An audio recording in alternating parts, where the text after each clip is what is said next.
हमारी संस्कृति, हमारे संस्कार सदा रहे हमारे साथ। भारत के महान ग्रंथों और काव्यों का संपूर्ण संकलन। सब्सक्राइब करें तिलक। प्रार्थना की खुशबू, साइकिल प्योर अगरबत्ती।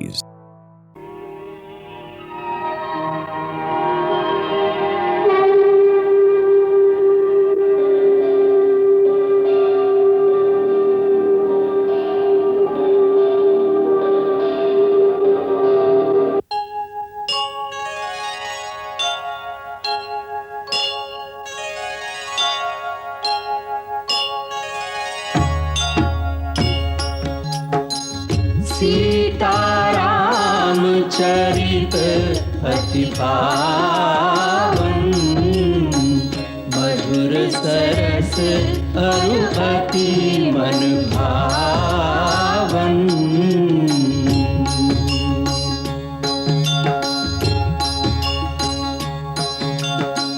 पुनि पुनि कीर्तने हो सुने सुनाए, की प्यास बुझत न बुझाए।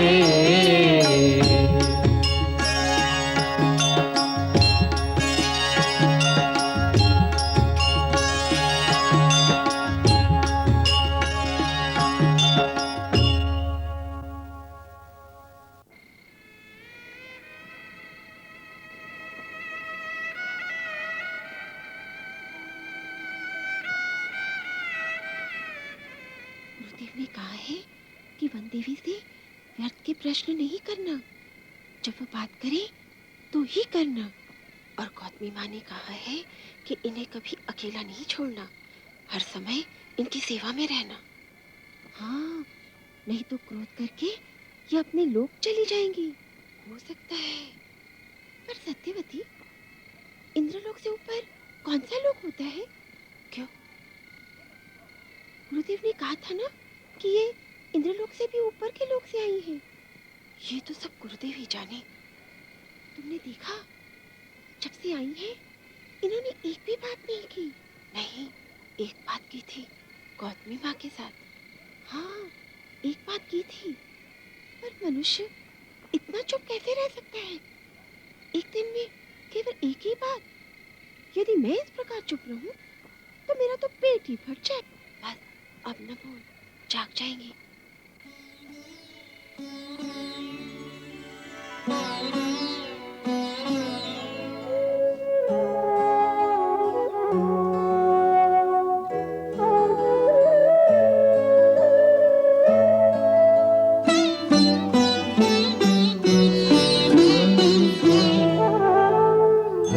एक वन में एक राजमहल में, घास बिछा धरती पर सोए, बिरहा का गंगा जल आकर दोनों के नैनों को धोए।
की सुधियों में राम रहे अब खोए खोए। राज मुकुट सर पर अंतर में वैदेही का चित्र संजोए।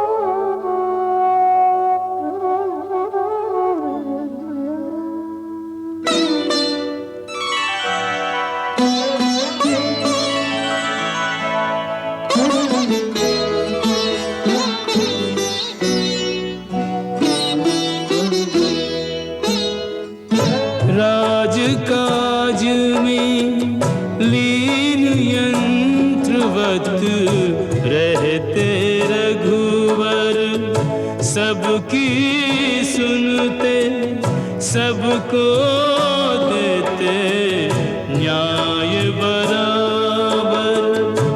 राम राज में कष्ट किसी को कुछ नहीं, दिल भर कोई न जाने बीत रही क्या राम के मन पर, जिसके आने की नहीं आशा, विरही मन उसका मगजोए।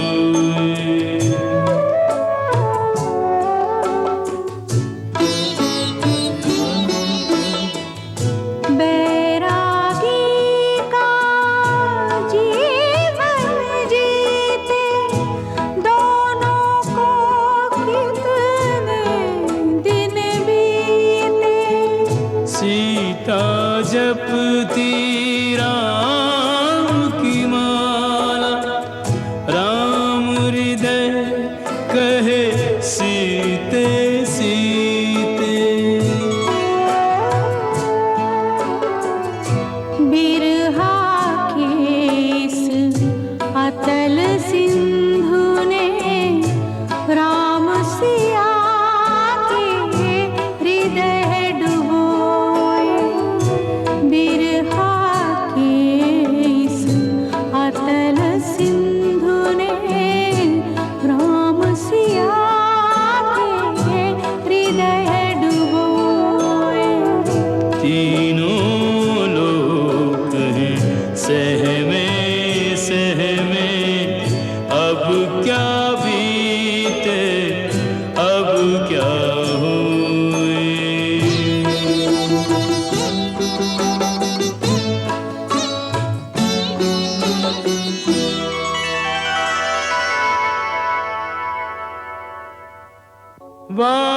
वाल्मीकि चिंतित हुए, दशा सिया की देख, कैसे बदलेगी सिया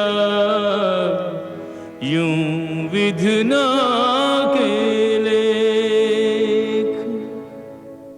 कर्तव्य प्रण संकल्प सबके सब यूं ही रह जाएंगे, इस भावना के वेग में त्यों लोक ही बह जाएंगे।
पुत्री,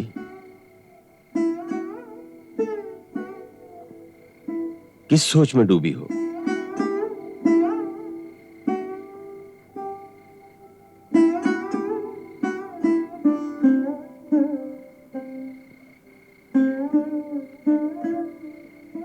कुछ नहीं गुरुदेव, बैठे बैठे मन यूं ही अयोध्या पहुंच गया।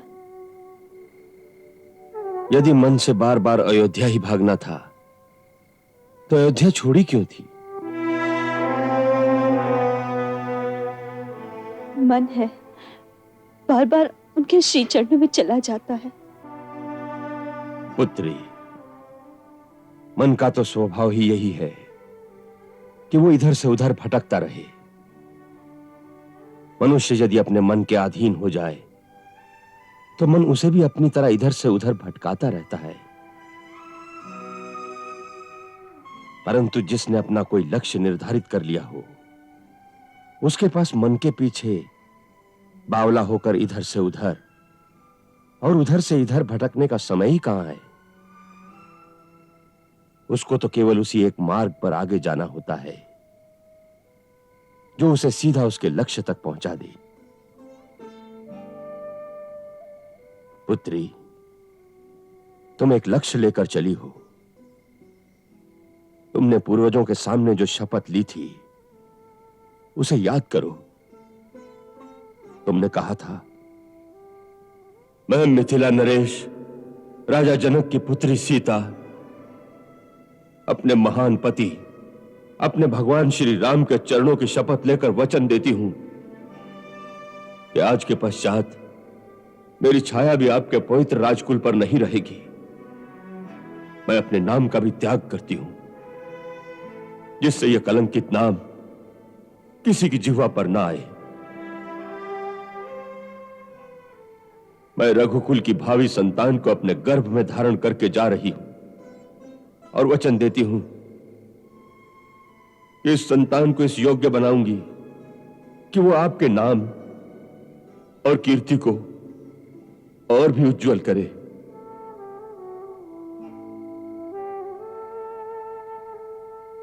और वीरता के क्षेत्र में अपने पूर्वजों से भी आगे बढ़ जाए।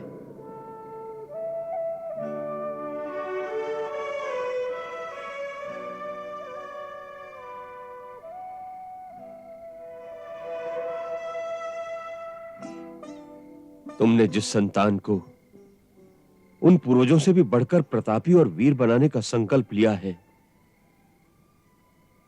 उस संतान पर क्या हर समय की उदासी या मन की भटकन के संस्कार डालना चाहती हो? तुम्हारी इस मनस्थिति का क्या प्रभाव होगा तुम्हारी संतान पर? तुम्हें अपने मन में निराशा और उदासी को स्थान ही नहीं देना चाहिए। तुम्हें एक कर्मवीर मां की भांति अपनी संतान के भविष्य, अपने कुल के भविष्य, अपने देश के भविष्य के बारे में आशावादी विचारों का एक ज्योतिर्मय वातावरण अपने चारों ओर फैला देना चाहिए, जो सारे जीवन को उज्जवल कर दे।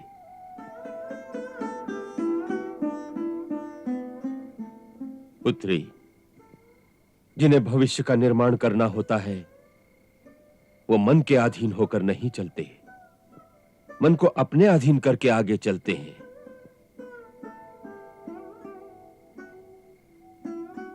तो पुत्री, मन के अश्व पर लगाम डालकर उसे अपने लक्ष्य के रास्ते पर चलाओ।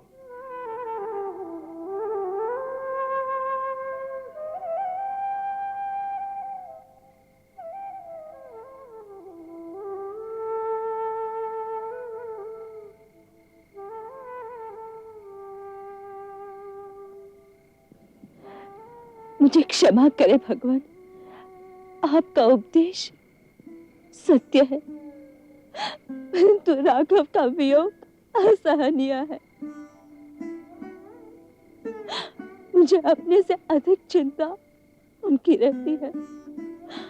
मेरे सामने तो एक लक्ष्य है, परंतु उनके सामने तो सारे राजमहल में केवल अंधकार ही अंधकार है। पुत्री, जीवन राजमहल के अंतपुर में ही नहीं समाप्त हो जाता। जीवन बहुत विशाल है। एक राजा के लिए कार्य के क्षेत्र बहुत दूर तक फैले होते हैं। राघव कर्तव्यरत होकर संभल जाएंगे, परंतु यदि तुम नहीं संभलोगी तो वो भी नहीं संभलेंगे।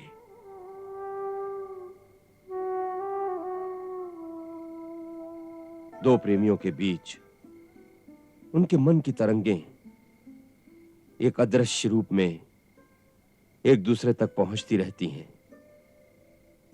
यदि तुम इसी प्रकार विरह और दुख की तरंगें भेजती रहोगी तो वो उन्हीं लहरों में डूबते रहेंगे।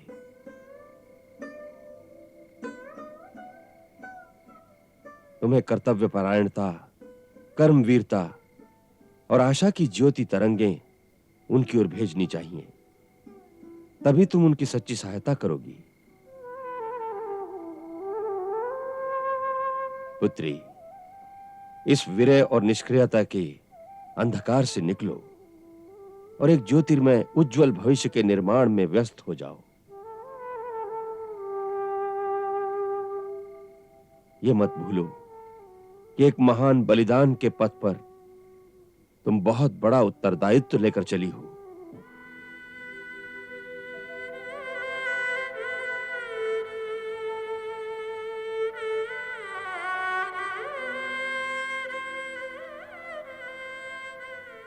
ऐसा लगता है गुरुदेव, जैसे नदी की डोलती लहरों में से निकालकर मुझे स्थिर धरती पे खड़ा कर दिया। आपको शत शत प्रणाम।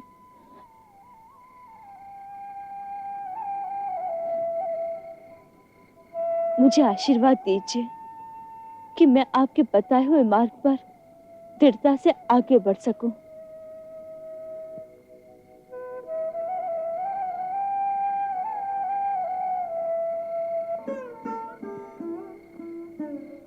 देवी भगवती की शक्ति तुम्हें प्राप्त हो।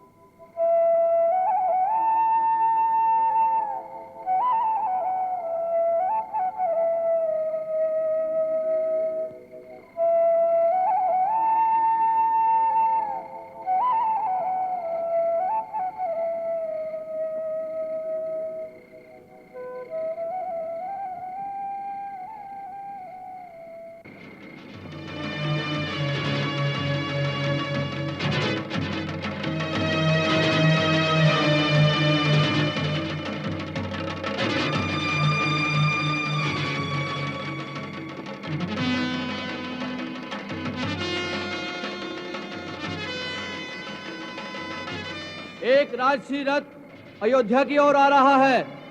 उसके पीछे सेना की एक टुकड़ी है। ध्वजा देखकर बताओ कि रथ किसका है।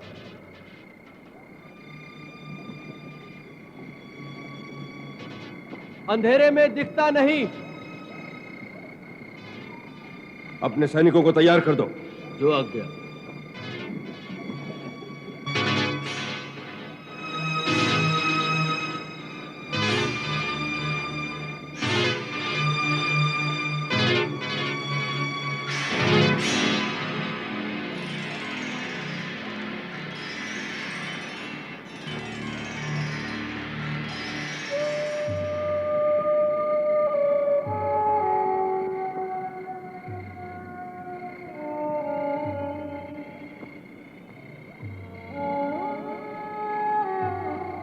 मिथिला नरेश महाराज, जनक का रथ अयोध्या के द्वार पर खड़ा है। महाराज स्वयं रथ में विराजमान है। द्वार खोल दिया जाए। द्वार खोल दिया जाए।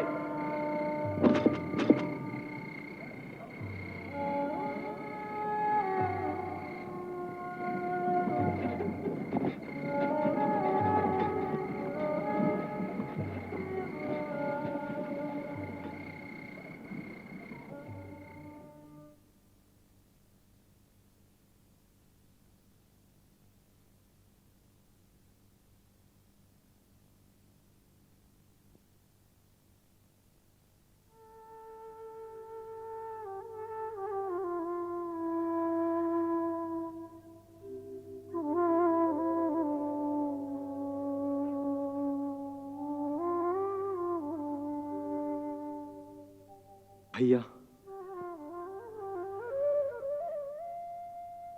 महाराज जनक पधारे हैं। महाराज जनक कहाँ है? राजमहल में प्रवेश कर रहे हैं।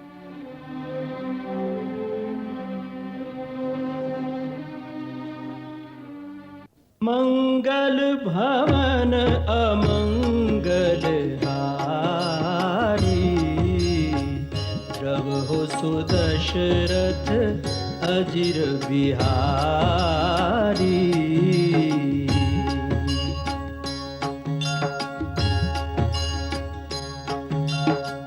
सीताराम चरित अति पावन, मधुर सरस अरु अति मन भावन।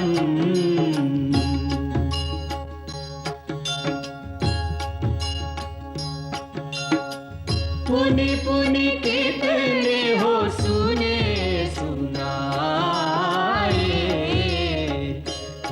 की प्यास बुझत न बुझाए।